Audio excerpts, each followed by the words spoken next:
ಓಂ ನಮಃ ಶಿವಾಯ. ಶ್ರೀ ಗುರು ಬಸವಲಿಂಗಾಯ ನಮಃ. 12ನೇ ಶತಮಾನದ ಕಲ್ಯಾಣದ ಎಲ್ಲ ಶಿವ ಶರಣ ಶರಣೆಯರ ಅಂತರಾತ್ಮಕ್ಕೆ ಶರಣೆಂದು ಎಲ್ಲ ಬಸವಾದಿ ಪ್ರಮತರನ್ನು ಸ್ಮರಿಸಿಕೊಂಡು ವಿಶ್ವಗುರು ಜಗಜ್ಯೋತಿ ಕಲ್ಯಾಣದಣ್ಣ ಸಾಂಸ್ಕೃತಿಕ ನಾಯಕ ಅಣ್ಣ ಬಸವಣ್ಣನವರನ್ನು ಇನ್ನರೊಂದು ಮಂದಿರದಲ್ಲಿ ಧ್ಯಾನಿಸಿ ಕಲ್ಯಾಣದ ಎಲ್ಲ ಶಿವಶರಣರ ಆರಾಧ್ಯ ದೈವ ಏಕದೇವ ನಿರಾಕಾರ ಶಿವತಂದೆಯನ್ನ ಪರಮಧಾಮದಲ್ಲಿ ಸ್ಮರಿಸಿಕೊಂಡು ಪ್ರತಿದಿನದಂತೆ ಈ ದಿನವೂ ಸಹ ಈ ಒಂದು ವಚನ ಮಂಥನ ಕಾರ್ಯಕ್ರಮದಲ್ಲಿ ಭಾಗವಹಿಸಿರುವ ಎಲ್ಲ ಶರಣ ಶರಣೆಯರ ಅಂತರಾತ್ಮಕ್ಕೆ ಶರಣು ಶರಣಾರ್ಥಿಗಳು. ಈ ದಿನದ ವಚನ ಮಂಥನಕ್ಕೆ ಆಯ್ಕೆಯಾದ ವಚನ ಈ ರೀತಿ ಇದೆ. ಅಣ್ಣ ಬಸವಣ್ಣನವರು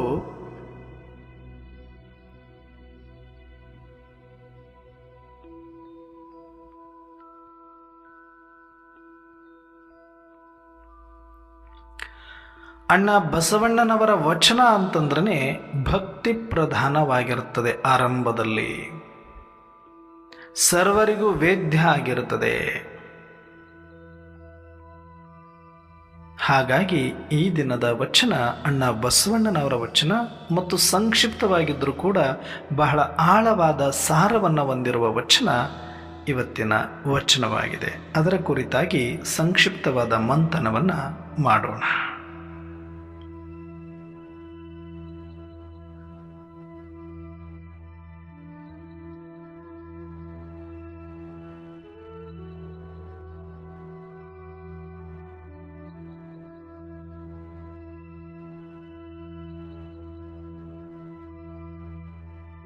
ಭಕ್ತಿಯೆಂಬ ನಿಧಾನವ ಸಾಧಿಸುವಡೆ, ಭಕ್ತಿಯೆಂಬ ನಿಧಾನವ ಸಾಧಿಸುವಡೆ ಶಿವಪ್ರೇಮವೆಂಬ ಅನಂಜನವ ನೆಚ್ಚಿಕೊಂಬುದು.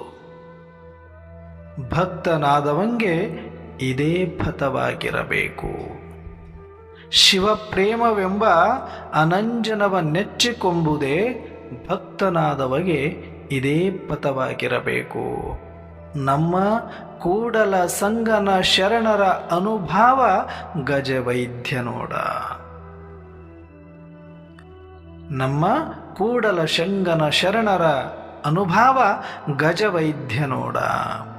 ಸಂಕ್ಷಿಪ್ತವಾಗಿದೆ ವಚನ ನೋಡಲಿಕ್ಕೆ. ಭಕ್ತಿ ಎಂಬ ನಿಧಾನವ ಸಾಧಿಸುವಡೆ ಶಿವ ಪ್ರೇಮವೆಂಬ ಅನಂಜನವ ನೆಚ್ಚಿಕೊಂಬುದು. ಹಿಂಗಿದೆ ನೋಡಿ. ಇದು ಒಂದು ಮಾತು ಎಷ್ಟು ಆಳವಾಗಿದೆ ಅಂತಂದರೆ, ಮತ್ತು ಎಷ್ಟು ನಮ್ಮನ್ನು ಎತ್ತರಕ್ಕೆ ಒಯ್ಯುತ್ತೆ ಮತ್ತು ಸರಳ ಮಾಡುತ್ತೆ ಅನ್ನೋದನ್ನು ನಾವು ಭಕ್ತಿಯನ್ನು ಸಾರ್ಥಕ ಮಾಡಿಕೊಳ್ಳಬೇಕು, ಅದನ್ನು ಸಾಧಿಸಬೇಕು. ನಾನೊಬ್ಬ ಒಳ್ಳೆ ಭಕ್ತನಾಗಬೇಕು ಅಂದರೆ ನಮ್ಮಲ್ಲಿ ಅವಿರತವಾದ ಶಿವ ಪ್ರೇಮ ತುಂಬಿರಬೇಕು. ಕ್ಲಿಯರ್ ಕಟ್ಟಾಗಿ ಅಣ್ಣ ಬಸವಣ್ಣನವರು ಹೇಳ್ತಾರೆ, ಶಿವ ಪ್ರೇಮ ತುಂಬಿರಬೇಕು. ಶಿವ ಪ್ರೇಮವೆಂಬ ಅನಂಜನವ ನೆಚ್ಚಿಕೊಂಬುದೇ.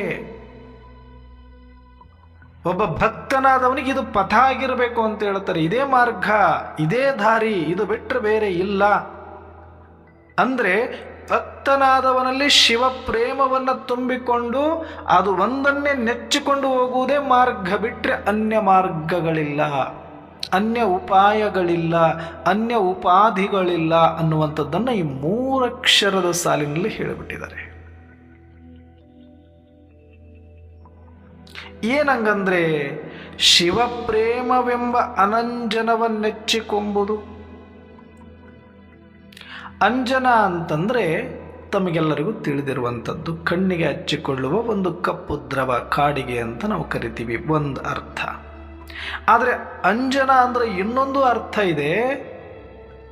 ಯಾವುದೇ ಒಂದು ಕಾಯಿಲೆಗೆ ಅಥವಾ ಚರ್ಮ ರೋಗಕ್ಕೆ ಅಥವಾ ಹುಣ್ಣಿಗೆ ಅದನ್ನು ಮಾಯಲಿಕ್ಕೆ ಲೇಪನ ಮಾಡುವಂತಹ ಒಂದು ಔಷಧಿ. ಅದು ಲೇಪನ, ಅದು ಹಚ್ಚುವಂಥದ್ದು ಮುಲಾಮು.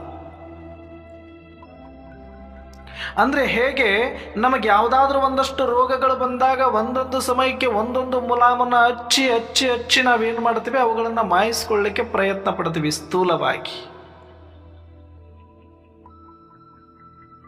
ಒಂದೇ ಔಷಧಿ ಕೆಲಸ ಮಾಡೋಂಗಿಲ್ಲ. ಎಲ್ಲ ಗಾಯಗಳಿಗೂ ಒಂದೇ ಔಷಧಿ ಇರೋದಿಲ್ಲ. ಹುಣ್ಣಿಗೆ ಬೇರೆ ಇರುತ್ತೆ, ತರ್ಚು ಗಾಯಕ್ಕೆ ಬೇರೆ ಇರುತ್ತೆ. ಹಾಗೆ ಅನೇಕ ಹುಣ್ಣುಗಳಿಗೆ, ಅನೇಕ ತರಚು ಗಾಯಗಳಿಗೆ ಒಂದೊಂದು ಮಲಾಮುಗಳನ್ನು ಹಚ್ಚಿಕೊಂಡು ಅದನ್ನು ವಾಸಿ ಮಾಡ್ಕೊಳ್ತೀವಲ್ವ, ಅದು ಅಂಜನ, ಅದು ಮುಲಾಮು.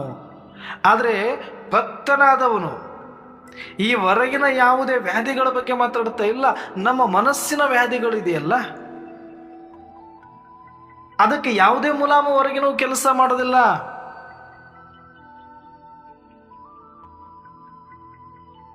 ಒಳಗಿನ ಮಾನಸಿಕ ದಾರಿದ್ರ್ಯತನ, ಮಾನಸಿಕ ಅನಾರೋಗ್ಯ, ಮಾನಸಿಕ ರೋಗಗಳು ಮತ್ತು ಜೀವನದಲ್ಲಿ ಬರುವಂಥ ಪ್ರತಿಯೊಂದು ಪರಿಸ್ಥಿತಿಗಳಿಗೆ ಯಾವುದೇ ಮುಲಾಮ್ ಇಲ್ಲ ಹೊರಗಿಂದು.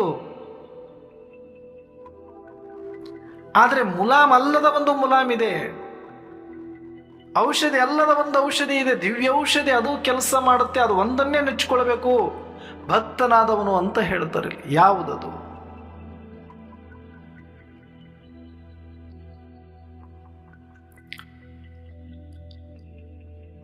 ಅನಂಜನ ಅಂತಂದ್ರೆ ಔಷಧಿ ಅಲ್ಲದ ಔಷಧಿ. ಇದು ಯಾವುದು ಅಂದ್ರೆ ಶಿವಪ್ರೇಮವೆಂಬ ಅನಂಜನವನ್ನೆಚ್ಚಿಕೊಂಬುದು.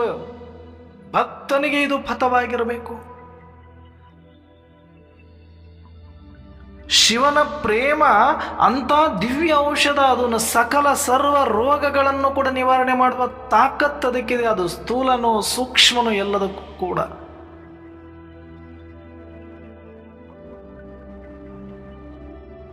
ಅದು ಒಂದನ್ನು ನೆಚ್ಚಿಕೊಳ್ಳಿ ನೀವು.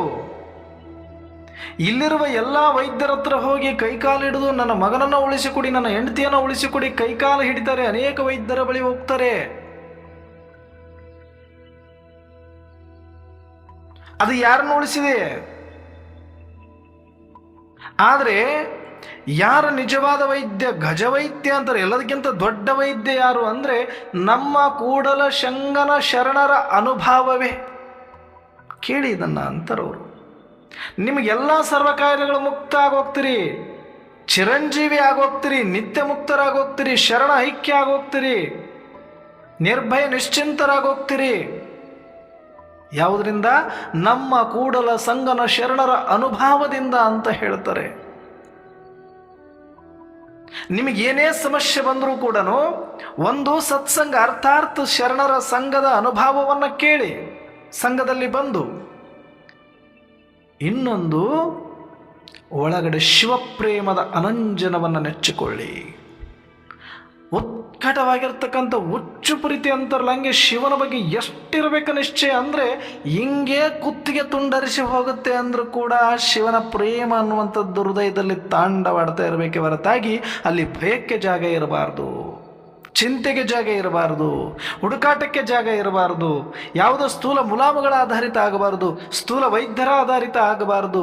ಸ್ಥೂಲ ಜೀವನಕ್ಕಾಗಿ ಅಷ್ಟೇ ಅಲ್ಲ ನಿಮ್ಮ ಜೀವ ಇರೋದು. ಒಳಗಿನ ಅಂತರಂಗದ ಬೇಗುದಿಯನ್ನು ಅರಿಸಿಕೊಳ್ಳೋದಕ್ಕೆ, ಅಂತರಂಗದ ವಾಸಿಯಾಗದ ಗಾಯಗಳನ್ನು ವಾಸಿ ಮಾಡಿಕೊಳ್ಳೋದಕ್ಕೆ ಶಿವಪ್ರೇಮವೆಂಬ ಅನಂಜನವನ್ನು ನೆಚ್ಚಿಕೊಳ್ಳಿ. ಕೂಡಲ ಸಂಗನ ಶರಣರ ಅನುಭವವೇ ಗಜವೈದ್ಯ. ಇಲ್ಲಿ ಬಂದು ಕೂತ್ಕೊಳ್ಳಿ, ನಿಮಗಿರುವ ಎಲ್ಲ ರೋಗಗಳು ಕೂಡ ಮಾಯವಾಗಿ ನೀವು ಒಬ್ಬ ಸಚ್ಚಿತ್ತಾನಂದ ಸ್ವರೂಪ ಶರಣನಾಗ್ತೀರಿ, ಸಂಪದ್ಭರಿತ ಆರೋಗ್ಯವಂತ ಶರಣನಾಗ್ತೀರಿ, ಶ್ರೇಷ್ಠ ಶರಣನಾಗ್ತೀರಿ ಅನ್ನುವಂಥ ಮಾತನ್ನು ತಿಳಿಸ್ತಾರೆ. ಹಾಗಾಗಿ ನಾವೆಲ್ಲರೂ ಕೂಡ ಇವತ್ತು ಸ್ವಲ್ಪ ಸಮಯದ ಅಭಾವದಿಂದ ಹೊರಗಡೆ ಸೇವೆಗಾಗಿ ಹೋಗೋದಿರೋದ್ರಿಂದ ಸಂಕ್ಷಿಪ್ತವಾಗಿ ಮೊಟಕುಗೊಳಿಸ್ತಾ ಇದ್ದೇನೆ. ದಯವಿಟ್ಟು ತಮ್ಮೆಲ್ಲರಲ್ಲಿ ಕ್ಷಮೆ ಕೇಳ್ತಾ ಈ ಒಂದು ವಚನವನ್ನು ತಾವೆಲ್ಲರೂ ಕೂಡ ಮೆಲುಕು ಹಾಕಿ ಅಂತ ಹೇಳ್ತಾ, ನಾವು ಕೂಡ ಹೃದಯದಲ್ಲಿ ಶಿವಪ್ರೇಮವನ್ನು ತುಂಬಿಕೊಂಡು ಅದು ಒಂದನ್ನೇ ನೆಚ್ಚಿಕೊಂಡು ಶರಣರ ಅನುಭವವನ್ನೇ ಒಂದು ದೊಡ್ಡ ವೈದ್ಯನಾಗಿ ನಾವು ತೆಗೆದುಕೊಂಡಾಗ ನಮ್ಮ ಜೀವನದಲ್ಲಿ ನಾವು ಯಾವುದಕ್ಕೂ ಅಂಜುವುದು ಅಳುಕುವ ಅವಶ್ಯಕತೆ ಇಲ್ಲ. ಮರಣವೇ ಮಹಾನವಮಿ ಎನ್ನುವಂಥ ತಾಕತ್ತನ್ನು ಕೊಡುವಂಥ ಒಂದು ಶಕ್ತಿ ಕೂಡಲ ಸಂಗನ ಶರಣರ ಅನುಭವದಲ್ಲಿ ಇದೆ ಅನ್ನುವಂಥ ಮಾತನ್ನು ಗಟ್ಟಿಯಾಗಿ ಇಲ್ಲಿ ಅಣ್ಣ ಬಸವಣ್ಣನವರು ಹೇಳಿದ್ದಾರೆ. ಹಾಗಾಗಿ ನಾವು ಯಾವಾಗಲೂ ಸತ್ಸಂಗವನ್ನು ಮಾಡ್ತಾ ಈ ರೀತಿ ವಚನ ಮಂಥನವನ್ನು ಮಾಡುತ್ತಾ ನಾವು ಆ ಶಿವಪ್ರೇಮವನ್ನು ನೆಚ್ಚಿಕೊಂಡು ಬದುಕಿದಾಗ ನಮ್ಮ ಜೀವನ ಸಾರ್ಥಕ ಆಗತ್ತೆ. ನಾವು ಶರಣರಾಗಿ ಬದುಕಿ ಹೋಗಲಿಕ್ಕೆ ಇದು ದಾರಿದೀಪ ಆಗುತ್ತೆ ಅನ್ನುವಂಥ ಮಾತನ್ನು ಹೇಳ್ತಾ ಇವತ್ತಿನ ವಚನ ಮಂಥನವನ್ನು ಮುಕ್ತಾಯ ಮಾಡ್ತಾ ಇದ್ದೇನೆ. ಎಲ್ಲರಿಗೂ ಶರಣಾರ್ಥಿಗಳು.